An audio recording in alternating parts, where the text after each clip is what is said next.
So, to show I didn't just scare them away, everybody, I'm just going to have this on record for a little bit because we'll see from now, since I put up the post I just put up, it's going up now, till this one, he will talk about all these things, right? Now, that's a local. She's sitting over there and she's seen me come out a little bit more down, so she's checking it out. The pigeons, as I've talked about. Sometimes you can get like the locals, like what you do with the dingoes and certain things. They learn where's better to hang out. What's a better life, wouldn't you? And so if you know humans feed you, what's wrong with hanging out over there? Right? And when they don't feed you, well, that can cause problems. But then later on, when the humans don't feed, and there should be a good reason why, and if it's not, and they just decide to stop, well, they need to fix the problem afterwards. We might little have a couple of people that are reliant, not people, but creatures. But other than that, if it's always there, and they'll get used to how much they can breed, and they do their own things, they'll always will, and we can always work with them and change things around. And anyway, we'll just probably just see the locals at the moment.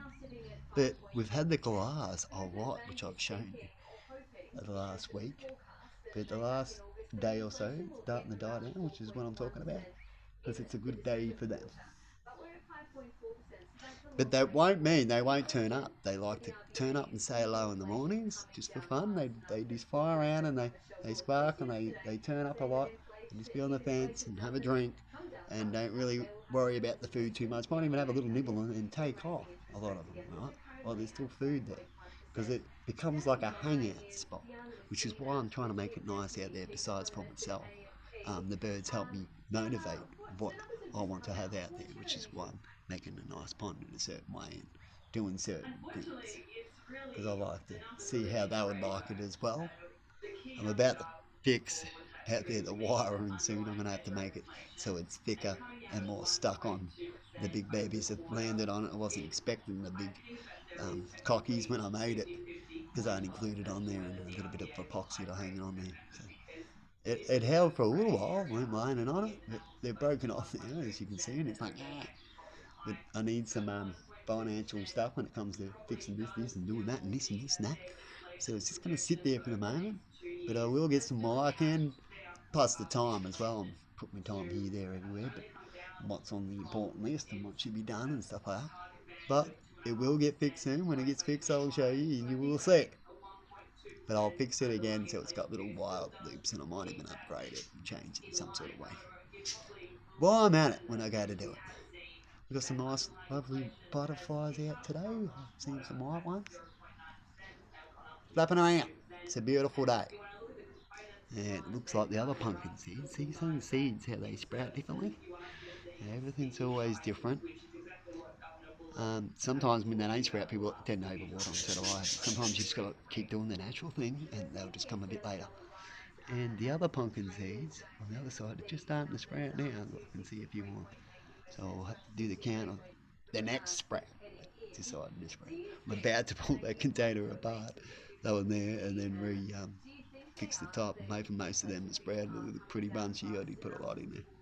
But I can separate them. And they might get a little stunned when I go to separate them, and you bang them out, you make them just their own little root, their own little section. And then I'm going to put them into the garden where they need to be. And then once again, they go, a little bit small, trying to make them grow a little decent, a little bit. And then go, for a day or two more likely. Sometimes they don't always. Some recover quite quick. But more likely they might have a little fit. And then they should take off again. I just got some more pot mix yesterday. So we can put it into the top there, so I can easily keep filling it up, and it's easy to plant these plants at the top. And the dirty kind of soil that I got in there, and help me water it. It holds it quite good with the wood in there at the moment, so that's good.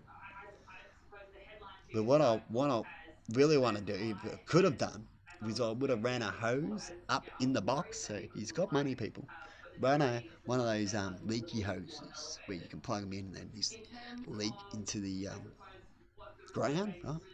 And wound that through the dirt. So when you're putting it in, get the hose and go boop, boop, boop, boop, boop, boop, boop, like that. And I wish I could have quickly done that, but I'm going to have to do that maybe the next time after these lot, because these are mostly veggies. You can always pull it apart. But you do that, so that way you can just plug it in and then run that underground and all that. And that's how you'd water it. You just turn that on an hour a day or so, and it'll keep it nice and moist for you. You won't have to water from the top where it's going to wash all the dirt away and things like that. So I'm going to do a quick stop, then I'll mention that, and then I'll put this back on. Bye-bye.